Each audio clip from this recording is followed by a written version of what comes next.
Olá, seja muito bem-vinda, seja muito bem-vinda. Você está na nossa casa, o ESG Podcast, um espaço dedicado a democratizar as informações sobre os conceitos e práticas ESG. Eu estou aqui ao lado do meu amigo, parceiro Luiz Fernando Penteado, para darmos início a mais um episódio. Luiz. Bacana, Valverde, mais um episódio aqui desse programa, um projeto que está muito bonito, muito importante.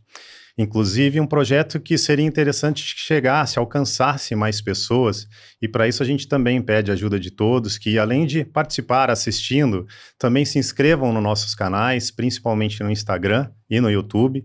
Temos também todos os episódios no Spotify, caso queiram ouvir no trânsito ou em alguma viagem, e venham com a gente, participem conosco, ok? E hoje vamos ter mais uma grande convidada, uma grande amiga, né, Valverde? Super especial, querida, competente, com uma trajetória inspiradora. Isso, a nossa grande amiga, diretora de sustentabilidade da Seara, do Grupo JBS, Sheila Guebara. Muito obrigado, minha amiga, por ter vindo aqui. Olha que agenda difícil da nossa convidada de hoje também, mas conseguimos. Cada momento em um dos 30 países aí do mundo. Só esse ano. Bem-vinda. Gente, obrigada pela oportunidade, obrigada pelo convite. Fiquei muito lisonjeada quando recebi a mensagem de vocês. Vocês sabem que eu tenho um carinho enorme. A gente acabou de fazer as contas aqui, né, Valverde? São 20 anos que a gente se conheceu, e aí deve ser logo um ou 2 anos depois. Ou Foi seja, na sequência. Nós estamos aí há 20 anos trilhando esse caminho. E é um prazer, um privilégio. Obrigada. Sheila tinha acabado de nascer, né, Valverde? 20 anos atrás, praticamente. Eu conheci no jardim de infância. Foi. Sheilinha, aqui nós já vamos cair na contradição aqui, pedindo já desculpa. Eu me segurando para não falar Sheilinha. É o Grupo JBS, mas a Sheila Guebara, vossa diretora, é nossa amiga e, mais do que isso, é uma parceira de trajetória pela sustentabilidade, pelas questões ambientais, sociais, e também trazendo sempre o setor empresarial para essas práticas. Luiz, eu gostaria de começar, Sheila, te perguntando sobre um pouco do teu olhar internacional, né? Nossos programas aqui são atemporais, você pode assistir a qualquer momento, ele está sempre dentro da pauta, mas nós estamos aí numa semana que o Brasil preside o G20 e nós temos vários temas que conectam a sociedade, o setor empresarial e os governos nas práticas de ESG. Conta um pouco para nós do que você tem visto aí pelo mundo, dada a sua responsabilidade de olhar e ter responsabilidade sobre 30 países. Como é que está o mundo em relação a ESG? Bom, minha responsabilidade é Brasil só, Valverde. É que eu andei por aí, né?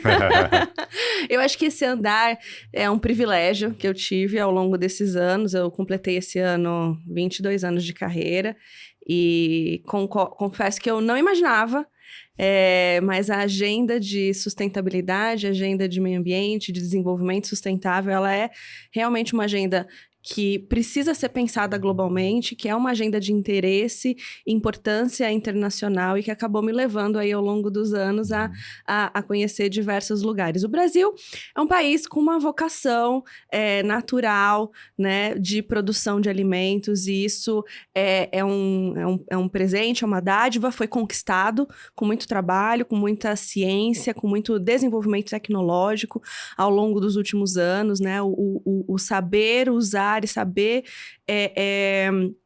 usar de modo racional, né, os nossos recursos naturais, e não basta só ter acesso, acho que como a gente usa e desenvolve tecnologia, a Embrapa, o que a Embrapa fez ao longo dos últimos anos, né, para que a gente aí passasse de fato a ser um expoente de produção e exportação de alimentos para o mundo.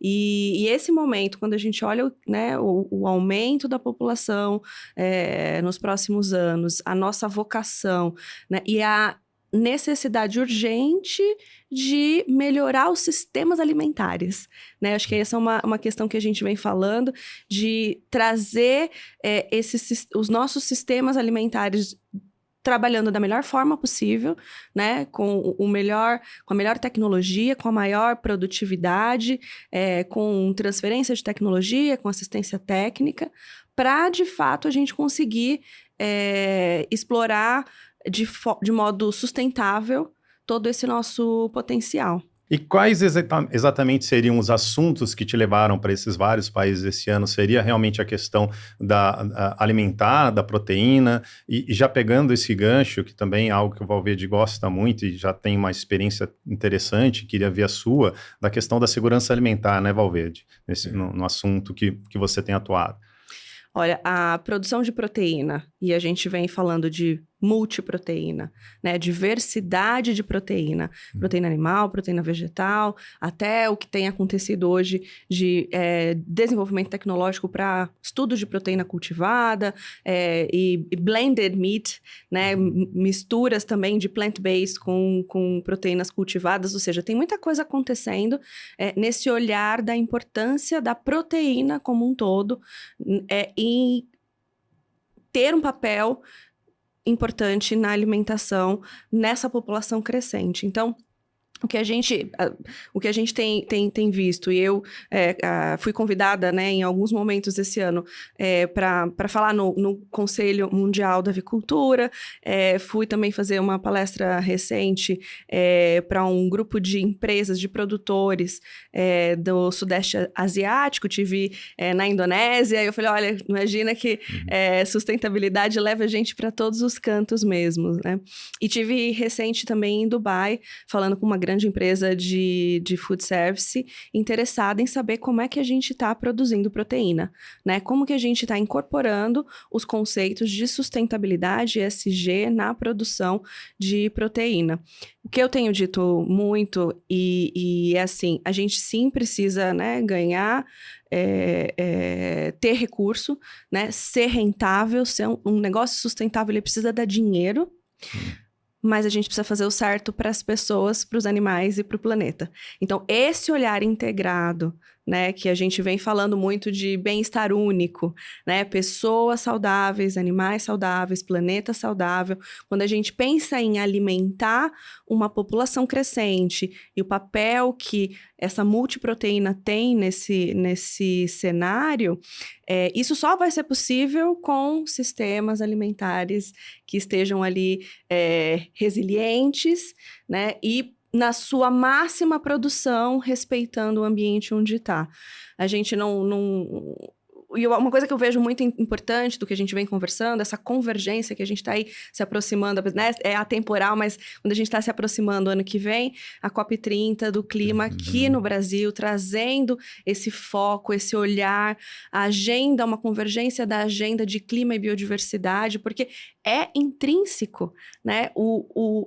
A agricultura, a produção de alimentos tem um papel, sim, que precisa ser endereçado para reduzir emissões, para fazer a sua parte, mas também é um ecossistema impactado pelas mudanças do clima. Sim. Então, todo esse modelo de pensar sistemas alimentares resilientes, né, é o que tem me levado, né, e tem levado vários colegas aí a compartilhar a experiência do Brasil, né? Quando a gente olha, você pega o próprio Sudeste Asiático recente, né? Muitas pautas, muitas discussões que a gente leva, ainda é uma coisa um pouco novidade, né? Então, toda a questão de origem de ingredientes, pensar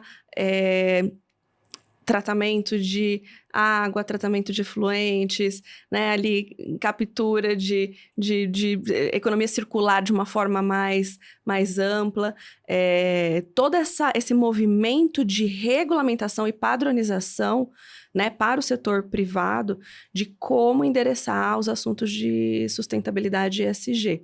O que a gente vê muito recente acontecendo agora para os próximos anos é um conjunto regulatório, desde as normativas da União Europeia, que obrigam o setor privado. Antes era voluntário, certo? Desde sempre a gente lança relatório de sustentabilidade, conta voluntariamente o que a gente está fazendo. O momento em que a gente está é uma transição para que essa transparência do setor privado, ela seja obrigatória e não mais voluntária, aí assumindo mesmos patamares de demonstração financeira, por exemplo.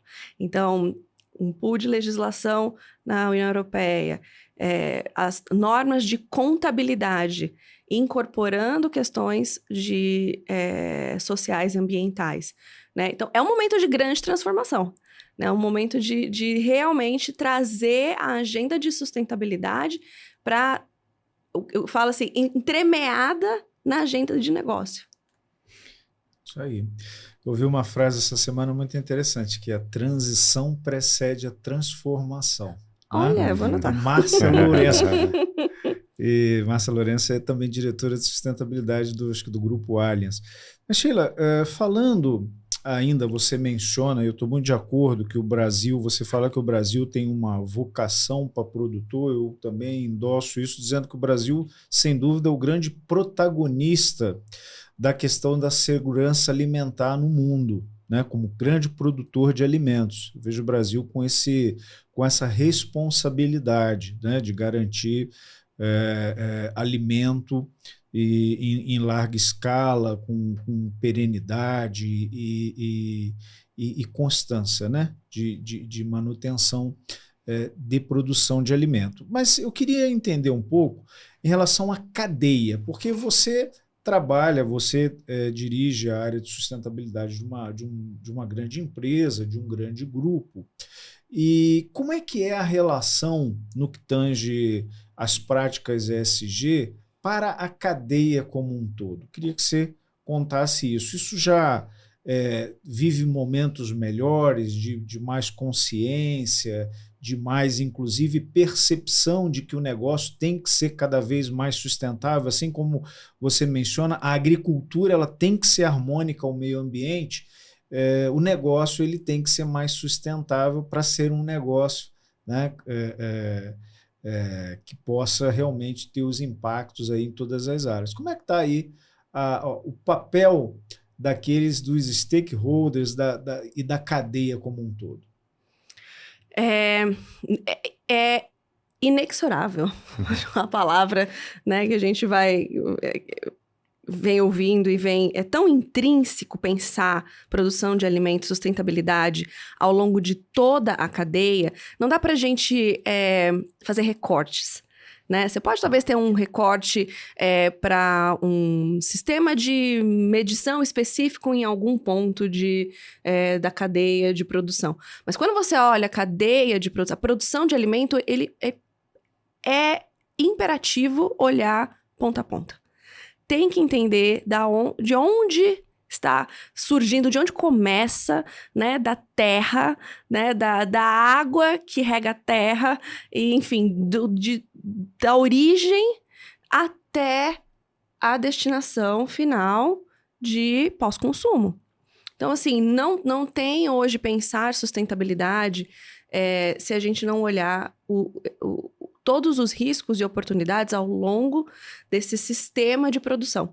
E isso já está muito incorporado no setor de alimentos, né? Até porque são cadeias longas e qualquer impacto, né, ao longo em alguma das partes dessa ponta, dessa grande corrente, né, ele é um impacto que é sentido depois nos elos subsequentes, então, para qualquer uma das áreas em que a gente esteja discutindo. Então, hoje, quando a gente pega grandes commodities,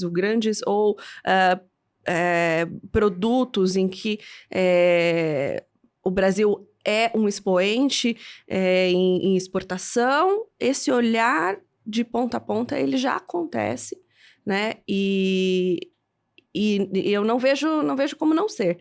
Assim, eu não consigo imaginar, a gente tem que pensar, né, o olhar cadeia de valor quando a gente está falando em produção de alimento. Bacana. E até interessante, porque é o nosso primeiro episódio que a gente está tratando de um setor tão importante, que é, primeiro, do agrobusiness, né? E segundo, da produção de proteína. E pelo que você está trazendo também, e aí queria ver se é realmente essa a impressão, parece que o Brasil ele tem práticas ESG para exportar, inclusive conhecimento, eventualmente tecnologia, tanto que você foi chamada para fora, para como que está o setor lá no Brasil, e queria também ouvir de você se o nosso setor, e aí principalmente o seu, se ele já está adaptado a essas novas diretrizes de sustentabilidade, principalmente da Europa, ou se vai ser uma adaptação muito difícil, o que o setor tem que fazer para se adaptar, ou alguma adequação, como que você tem visto isso? O setor já tem aí quase que uns... o setor de proteína animal, né, há 15, 20 anos, desde quase que da época que eu comecei a trabalhar, foi uma época de bastante ebulição da discussão dos temas, e hoje eu vejo um grau aí de amadurecimento muito importante, né, e quando a gente entende e percebe sustentabilidade como eficiência, né, eu acho que é o jeito mais fácil de traduzir sustentabilidade como eficiência, é fazer mais com menos. Então, a resiliência, a perenidade de fato dos sistemas, da cadeia produtiva, é fazer mais com menos, menos uso de recurso natural, menos impacto. Então, tão simples quanto isso. Quando a gente tenta traduzir em palavras assim...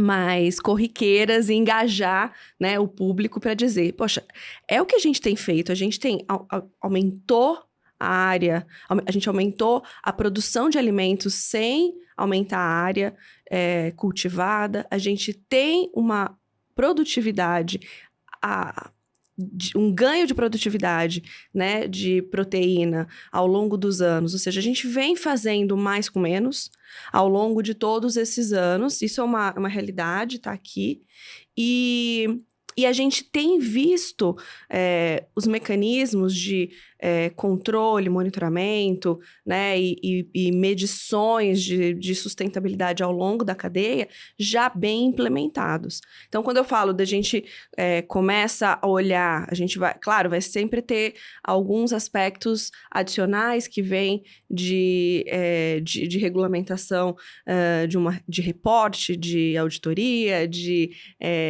mas a gente já tem muito avanço aqui. A gente tem muitos avanços acontecendo já na prática. Bacana, ótimo. Bom, queria também entrar num outro aspecto, Sheila, que você tem transitado e é um debate que você tem participado, que é muito ligado a... Eu vou colocá-la dentro do âmbito ali dos Objetivos de Desenvolvimento Sustentável, mas eu queria muito te ouvir sobre a questão do empoderamento feminino na questão do agro. Como é que tem sido essa experiência? Como é que tem sido essas ações em relação a esse papel, a esse sítio que o setor tem, de alguma maneira, colocado e as mulheres têm protagonizado? Fala um pouquinho para a gente sobre isso. É uma agenda do amor, né? Do coração, porque também é uma agenda de negócio, é uma agenda de melhoria da qualidade de vida das pessoas, de geração geração e compartilhamento de renda, né? É uma agenda que eu tenho me dedicado já há bastante tempo. A gente vê uma mudança expressiva na presença, no aumento da presença das mulheres no agronegócio. Isso é verdade. A gente, claro, sempre vai ter, né, uma oportunidade ainda de trabalhar alguns assuntos, mas eu sempre dou o exemplo que em 2016, 2015, 2016, ali... a ABAG, que é a Associação Brasileira do Agronegócio, ela fez a primeira pesquisa sobre mulheres no campo, né? E eram mais de 1.000 questionários, eles queriam entender a gestão das propriedades, como eram essas gestoras, né? E na primeira vez que rodou a pesquisa, vários questionários tiveram que ser descartados, porque as mulheres, elas faziam todas as atividades de gestão da propriedade, mas na hora de se colocar como gestora, elas não se viam como gestoras. E isso foi um insight tão grande para o setor que muitas iniciativas, o próprio Congresso Brasileiro das Mulheres do agronegócio, que é hoje um exemplo, né, de trazer e trocar essas experiências e de trazer isso que a gente falou do empoderamento, que é uma autoconfiança. Né? Entender e dar essa licença, né? Essa confiança de que sim, elas estão ali, né? Que as mulheres hoje, quando a gente pega, por exemplo, a integração da Seara, a gente fez um mapeamento, 41% das integradas, das granjas, né, do nosso sistema são lideradas por mulheres. Oh. E aí a gente foi atrás de como é que a gente podia trabalhar, entender o que é isso na prática. E a gente fez um programa super legal, chamado Mulheres Super Agro. Foi um projeto piloto que já vai ser, né, expandido aqui para outras áreas ali no sul, no Rio Grande do Sul, com 3 regiões.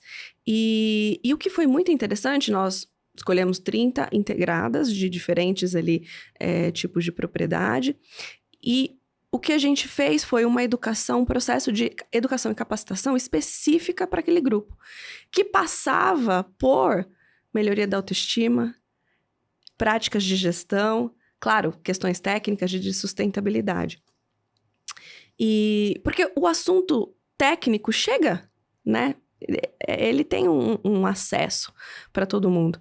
Mas o que a gente fez foi preparar o terreno para receber esse conteúdo técnico. A formatura foi agora em agosto.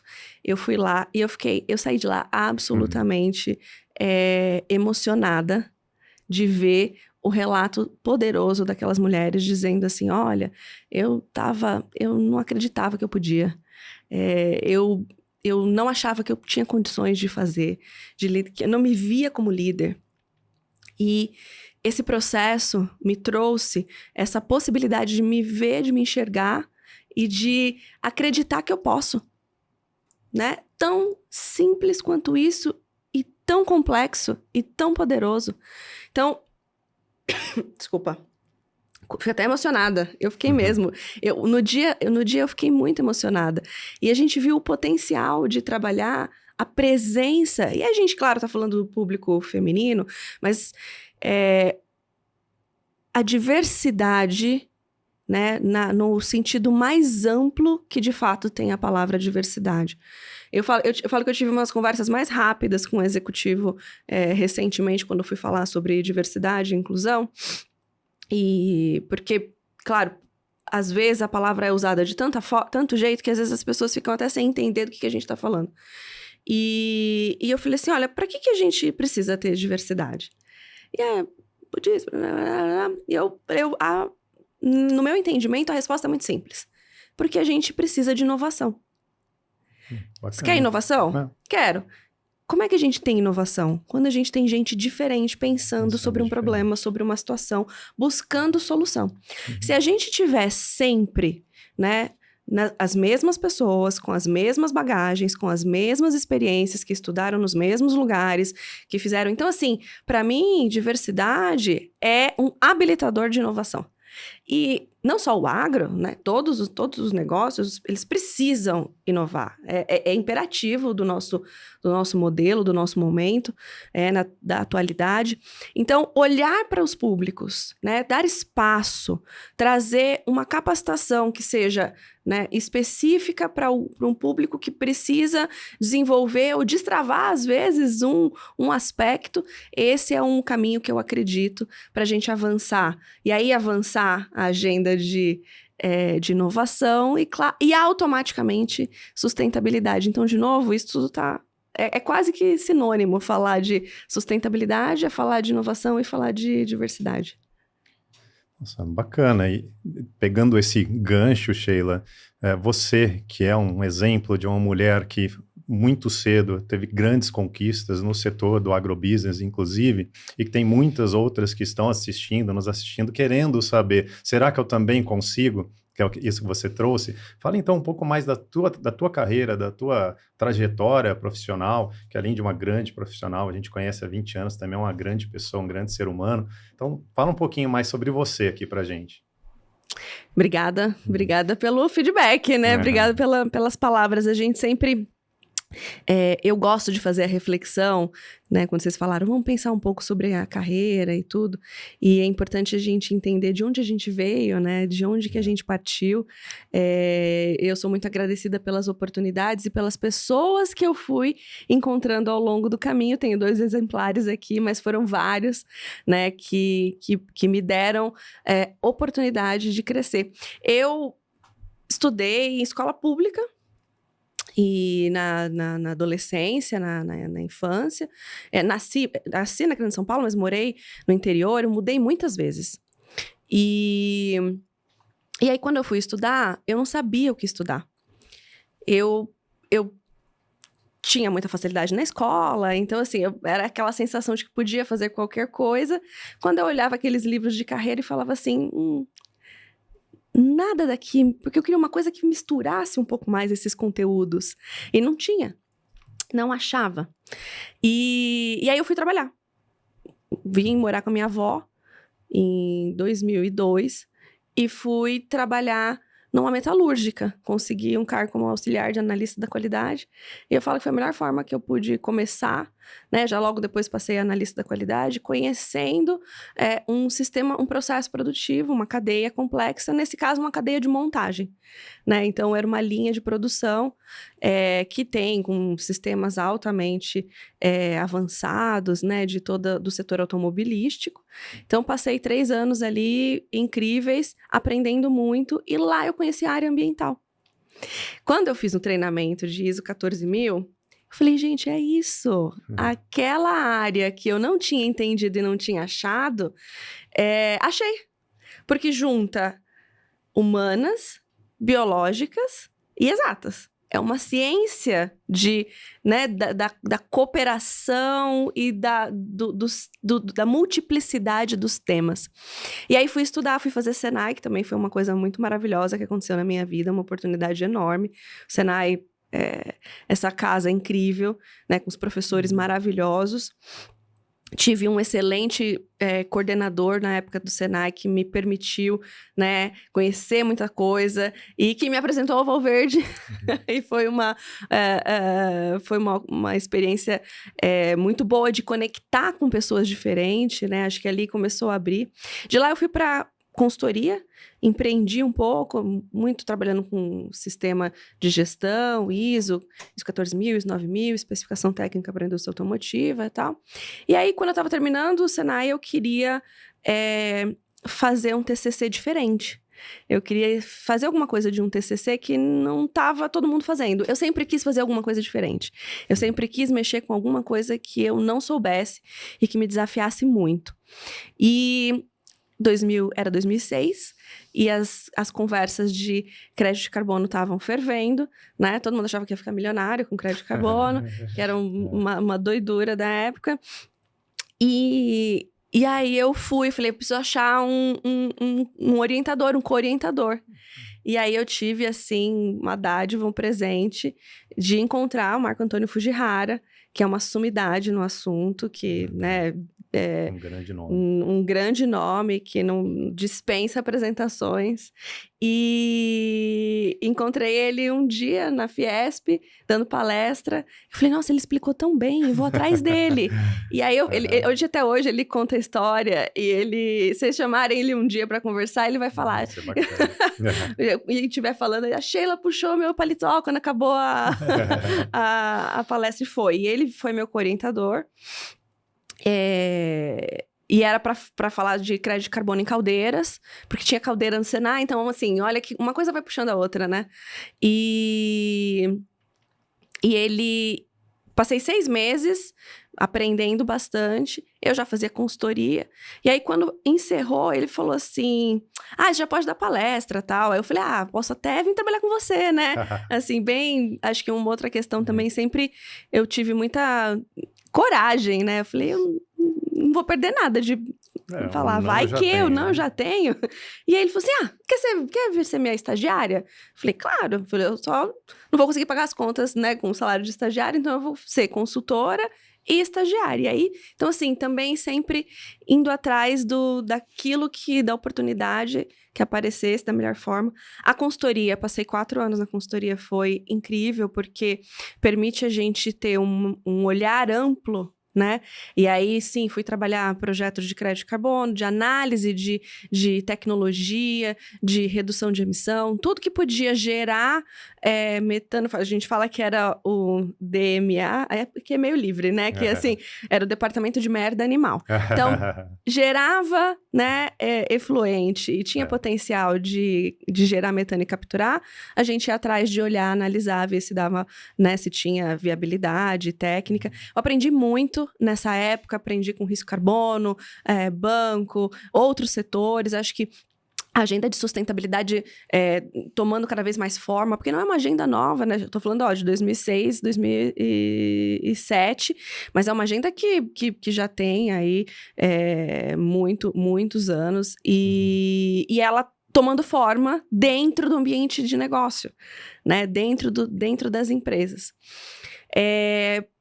Quando eu saí da consultoria, eu estava absolutamente encantada com a Rio+20, que aconteceu em 2012. Então, em 2011, eu mudei para o Rio de Janeiro, trabalhei no Conselho de Empresas para Rio+20, e fazendo projeto, engajamento com algumas comunidades, na época, né, pacificadas.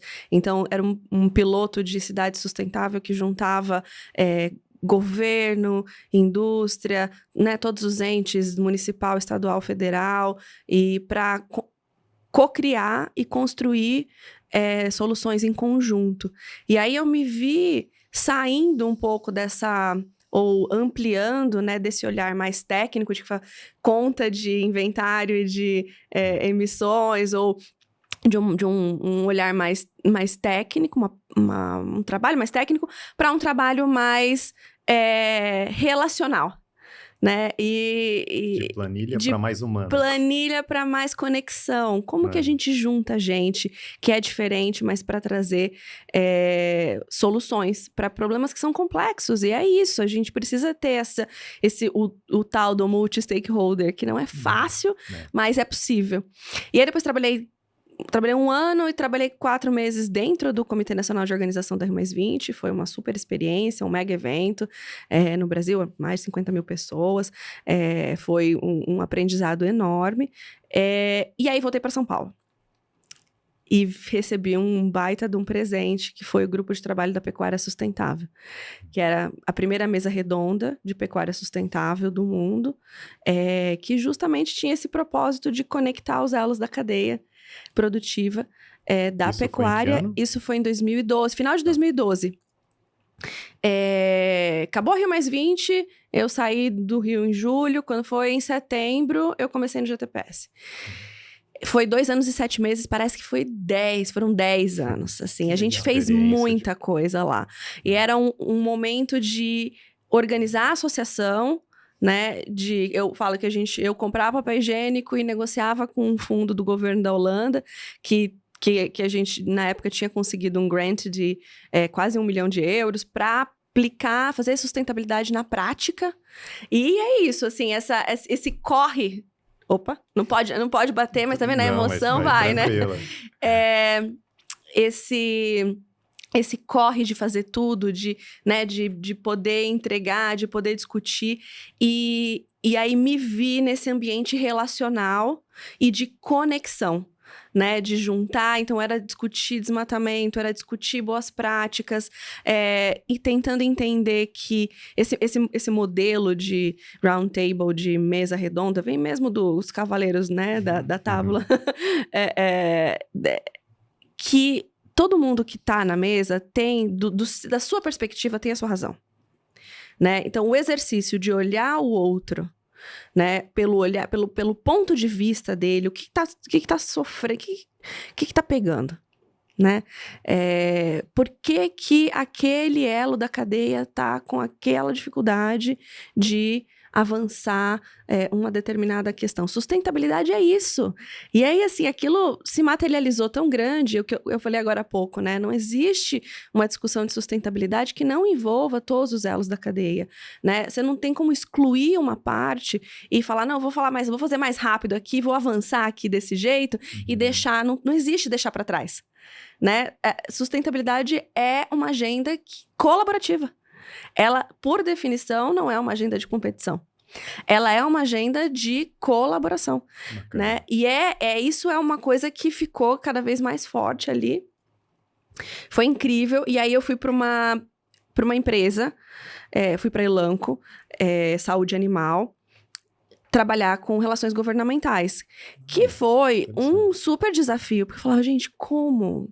Né, assim, como unir essas como agendas, que a gente, né, vai? E depois passou a fazer super sentido, porque é justamente essa habilidade ou esse interesse de ouvir o lado do outro, né? Trazer uma argumentação, né? Contar o que está acontecendo, porque as pessoas às vezes estão tomando decisões sem ter um pacote de informações mais completo.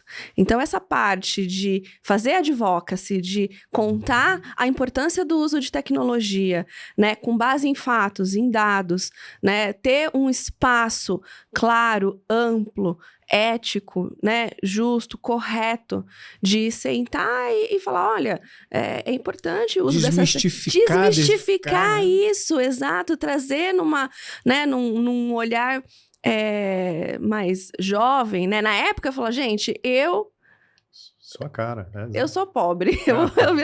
Eu sempre falei isso.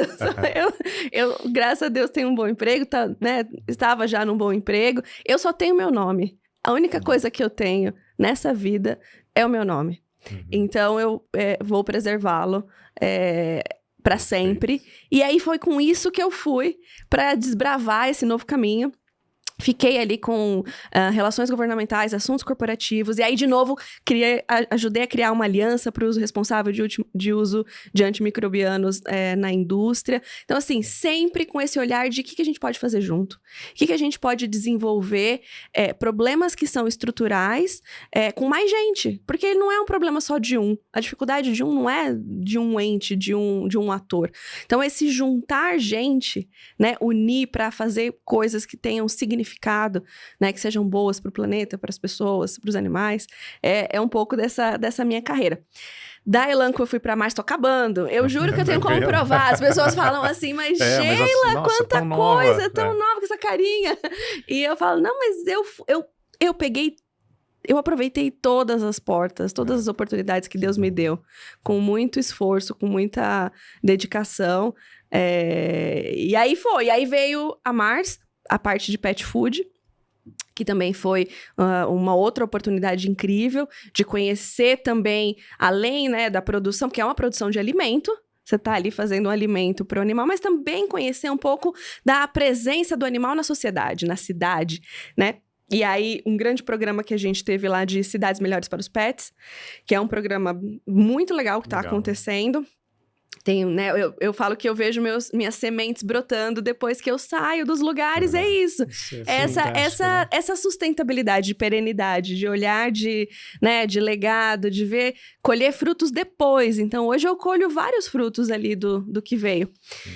E da Mars veio a oportunidade de voltar para a produção de alimentos, porque eu já tinha passado com consultoria, eu falo que eu tinha orbitado ali, consultoria, associação, saúde animal, tal, e aí agora dentro com essa responsabilidade de organizar a área de sustentabilidade corporativa, né, e trazer essa mistura, essa grande colcha de retalhos, que foi a minha carreira, que tem sido a minha carreira, foi, né? Parece que tem sido. E se tivesse plateia eu tentei aqui, resumir. A gente ia começar a aplaudir. Eu não sei se eu passei muito tempo aqui agora. Não, foi muito rico. Já sabíamos que seria muito rico também, né, Valverde? Sheila, eu queria agora fazer aí um contraponto. até porque você está aí numa grande empresa, um grande grupo. Como é que é a relação? Você falou um pouquinho de cadeia, mas eu queria, de uma certa forma, ter aí também muito à luz dos Objetivos de Desenvolvimento Sustentável, a agricultura sustentável. A gente sabe que a agricultura no Brasil, ela se pauta pela sustentabilidade. Claro, tem coisas a serem ajustadas, né? Mas a empresa, ou na sua experiência nessa sua rica trajetória, como é que é a relação, e como é que você vê a relação da agricultura familiar, né, da agricultura familiar, né, que nós temos no Brasil como um ponto forte na produção de alimentos, e os grandes grupos? Como é que você vê essa relação? Dá para harmonizar? Isso tem... você fala aqui que é uma agenda colaborativa, né? A sintonia crescente, sinergia entre a agricultura familiar e os grandes grupos do agro? A gente sempre vê essa pergunta num ambiente combativo. Sim. De ou outro. Né? E eu acho que é uma oportunidade da gente conversar que Ótimo, sim. Não é preciso ter um ou outro. Uhum. Eu posso ter a coexistência dos diversos sistemas, né? Dos diversos modelos de produção, mais tecnificado, menos tecnificado, com menor produtividade, é um risco à sobrevivência do negócio. Então, a gente tem que ter tecnologia e modelos para levar o ensino, a capacitação a qualquer tipo de modelo de produção, né? Seja ele pequeno, seja ele grande, seja ele familiar, empresarial, multinacional, grandes, pequenos. Acho que é uma grande teia de colaboração em que cada um desses entes exerce o seu papel mais ali importante. Uhum. Ou seja, teria espaço para todos os tamanhos de atividades, né? Tem. Inclusive, pelo que você está trazendo, parece que é desejável, né? Acredito até que a questão da tecnologia venha para ajudar muito isso, né? Que aquelas pequenas propriedades, como você colocou, sustentabilidade seria eficiência. Então, pequenos produtores eficientes teriam seu papel, seu encaixe nesse quebra-cabeça enorme da questão da produtividade do agrobusiness, né? Com toda certeza, melhoria de renda, melhoria da qualidade de vida, né, de todas as faixas, de todo o espectro de... A gente tem mais de 5 milhões de propriedades no Brasil, né? Então, assim, a gente tem uma diversidade, um perfil muito diverso de produtores. E como que a gente faz chegar, né, informação, tecnologia, acesso a crédito, acesso a melhores práticas. Até para que eles, de uma certa forma, haja uma manutenção no campo. Exatamente. Porque senão as gerações vão migrando, vão saindo para outros desafios, vão deixando de lado o princípio de uma agricultura familiar, né? Se você conversar hoje, vou te dizer aí, com quase que 100% de produtores, você vai ouvir que um dos maiores desafios hoje é mão de obra no campo. Retenção da sucessão familiar. Sucessão familiar é uma questão super importante. A gente tem um programa lá de jovens sucessores, né, que trabalha isso, o retorno. A tecnologia... a tecnologia, ela tem exercido um papel super importante na retenção e no retorno desses jovens, né, para o campo. Eu conheço algumas integradas, alguns produtores que são jovens e que quiseram voltar, mas por quê? Porque hoje não precisa dormir na granja para ver se a temperatura da granja ela está adequada ao longo da noite. Porque se você, antigamente, você tinha essa necessidade, né, do produtor ter que dormir na granja para ver se os pintinhos não iam morrer de frio.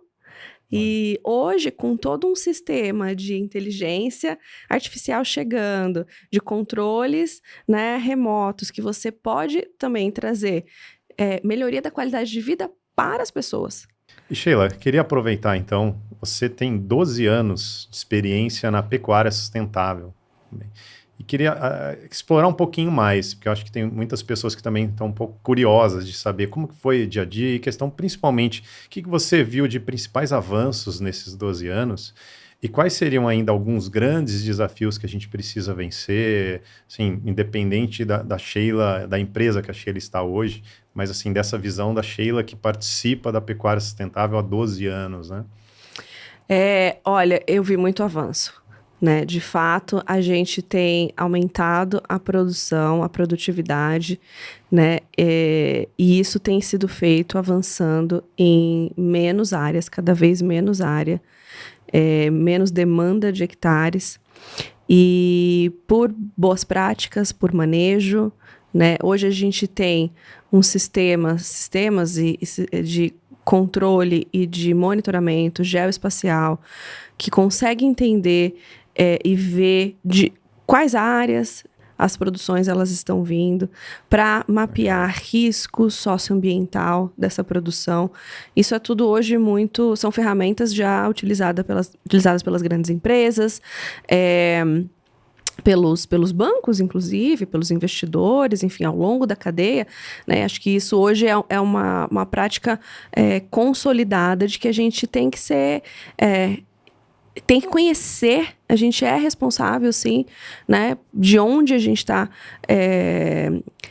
trazendo, né, nossa matéria-prima, quais são as práticas, as boas práticas que estão sendo aplicadas ali no campo e como que isso vai refletindo em menor pegada de carbono ao longo da cadeia, né? Mais eficiência, de novo, voltando ali. Então, eu vejo grandes avanços. Não sei se a gente consegue, e a gente tem conseguido comunicar tudo o que acontece, né? Na velocidade. Eu falo... Esse é um desafio da comunicação. Enorme. Interno, né? Para o público interno e também para o externo. Para o externo. Eu falo, olha, a gente tem mais de 60% da nossa integração usa energia renovável, painel solar. Nossa. Imagina o avanço, que coisa super interessante. E outras tantas, né, boas práticas que a gente pode trazer que geram melhores condições para o produtor, mas para esse produto ao longo da cadeia, né, de valor. Eu acho que a gente tem que conversar mais, a gente tem que dialogar mais, falar mais com os diferentes, né, entender que cada setor tem sim a sua responsabilidade, tem que fazer a sua parte, mas acho que essa parte de todos, também de ouvir, né? A nossa escuta ativa, ela ficou tão prejudicada ao longo dos anos. A gente sempre vai já querendo... às vezes faz uma pergunta, não quer nem ouvir a resposta, né? Já tem a resposta certa. Então, esse processo do diálogo, né? Do campo com a cidade, né? É um humano, né? O humano que está lá no campo trabalhando, com sonhos, com vontade, com ideal, quer preservar a sua área, precisa preservar a sua área, com família, né? Com criança, também pensando na futura geração. Que quer fazer negócio, né? Quer ter renda, e que precisa do meio ambiente. Conservação e produção, nem sei quem que precisa primeiro um do outro, né?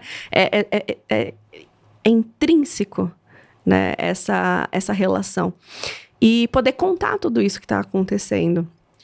É interessante, né, Valverde? Porque a gente sempre traz aqui a importância da transparência e você está trazendo algo até a mais. E a comunicação também das ações que estão sendo feitas, do outro lado, o que está sendo feito e que as pessoas não têm visto. E a importância do nosso programa, inclusive, né, Valverde? A ideia nossa é que as pessoas consigam vir aqui e apresentem essas ações, essas trajetórias, o que tem sido feito, quais são as dificuldades, e até agradecer de novo a tua presença em estar aqui, para que venha e fale sobre essas questões para todos que estão ouvindo, né? Bom, aqui, a gente tem várias perguntas também, a gente está chegando já também no final do programa, e queria ouvir então um pouco de você também, como que você tem visto o futuro do ESG e o futuro tanto da sua trajetória quanto da própria Seara, como que você tem visto os próximos anos? E trazer um pouquinho, de repente, dos projetos, como que a Seara está se projetando ou está se organizando para projetos do ano que vem ou para continuidades. Eu vou pegar aqui a frase que você trouxe, que eu achei tão legal, né? Transição precede... Transformação.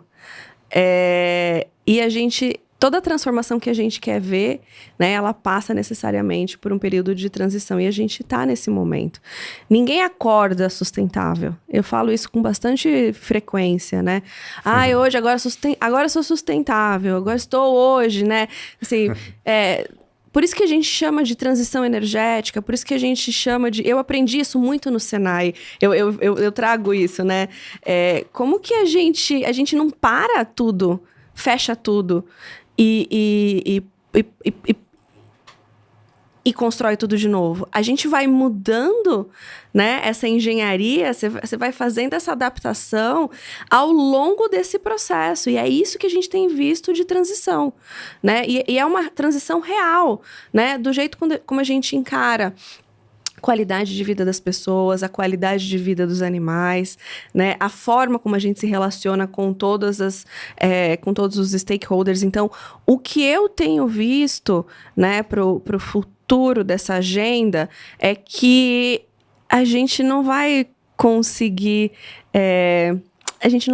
dizer exatamente em que ponto que as coisas mudaram, porque elas foram mudando tão harmonicamente que, de repente, a gente está um pouquinho melhor hoje do que a gente era ontem. Hoje, a gente está um pouco melhor do que a gente era ontem. E a gente vai conseguir materializar essa transformação. A estratégia de sustentabilidade da JBS, que é a estratégia que a gente aplica na Seara, ela tem 5 pilares. Então, ela vai desde o campo, o que acontece na produção, o que acontece ali como que o produtor lida com os temas de clima, de biodiversidade, como que faz as melhores práticas ali. O segundo pilar da estratégia é originação sustentável. Então, de onde vem, né, as commodities que a gente usa para a nossa produção, tanto em questões de compliance ambiental como de direitos humanos. Então, esse monitoramento constante, diário, né, de tudo que está entrando, essa é uma prática que a gente já avançou muito. Então, política de compra de grãos e óleos, toda a parte de política, monitoramento de gado, ele existe há mais de 15 anos na JBS, então ele é super consolidado. E é público, né? As plataformas estão aí, vale a pena dar uma olhada, vale a pena consultar. Depois, como que a gente está fazendo para produzir alimentos melhor? Então, esse é o terceiro pilar. Economia circular, pegada de carbono, tratamento de efluentes, resíduos, né? Tudo aquilo que a gente vem fazendo mais com menos na produção, aquilo que está dentro do nosso controle. Quarto pilar da estratégia, comunidades. Como que a gente engaja com todas as comunidades em que a gente está presente, e aqui no Brasil são mais de 100, então é uma presença grande, né? Trabalhos de educação, né? Ser uma empresa educadora é uma missão da companhia, então desenvolver projetos de educação com a comunidade, a gente tem aí uma série de projetos em andamento, e a gente fala que é um guarda-chuva, né? A roupagem de tudo isso é uma operação responsável em termos de governança, de treinamento, de ética, né? de compliance como um todo, de diversidade e inclusão, de saúde e segurança do trabalhador, que é super importante. Então, o que é essa agenda? Cada vez mais consolidada, cada vez mais transparente, cada vez conversando e dialogando mais, né? Fazendo séries que contam como que é a vida nas cidades onde a companhia está presente. Isso é uma coisa que super importante. Trabalhar, ajudar os produtores, né, de grãos, da produção primária, a ter práticas regenerativas, né? Isso vai fazer uma grande diferença na redução da pegada de emissão do nosso setor. Esse é um componente importante. Enfim, gente, são inúmeras oportunidades, trabalho que não acaba, que bom, né? Mas é um trabalho que não acaba de inovar e de trazer coisas novas. Eu falo que alguns temas a gente, assim, vai deixando no passado e a gente não vai precisar mais discutir aqueles temas. Então, essa transformação que a gente vem experimentando no agro é muito bonito e eu fico muito satisfeita de fazer parte, de contar essa história. Com certeza, você é parte integrante dessa história, inclusive, né? Participação especial. Participação super especial. E a Sheila, como que a Sheila está vendo 2025, conhecer mais uns 10 países por aí? Ah, meu Deus, olha, 2025 os olhos do mundo estão no Brasil. A COP, a Conferência das Nações Unidas para a Mudança do Clima, que vai acontecer em Belém no fim do ano que vem, é uma grande oportunidade da gente mostrar que a gente consegue produzir e conservar, que a gente tem boas práticas no campo, né? Tá acontecendo, que a gente tem respeito, que, claro, a gente sempre tem alguma coisa para fazer e desenvolver, e isso vai ter sempre, melhoria contínua, essa é a essência da melhoria contínua, a gente sempre vai encontrar, né, oportunidades, a gente tem que mapear quem não tá fazendo certo e retirar esses indivíduos que não estão trabalhando de acordo das cadeias, né? Eu acho que o mau comportamento, a minoria não pode ser a representação do todo, então é a nossa responsabilidade de mapear quem não está de acordo e, né, de alguma forma, se quer se reinserir, ajudar. Então, a gente tem programas para ajudar a regularização ambiental e etc. Mas se não quer e não quer mesmo, a gente fazer essa distinção para mostrar que, na sua grande maioria, a gente trabalha com bastante responsabilidade. Então, os olhos do Brasil estão aqui.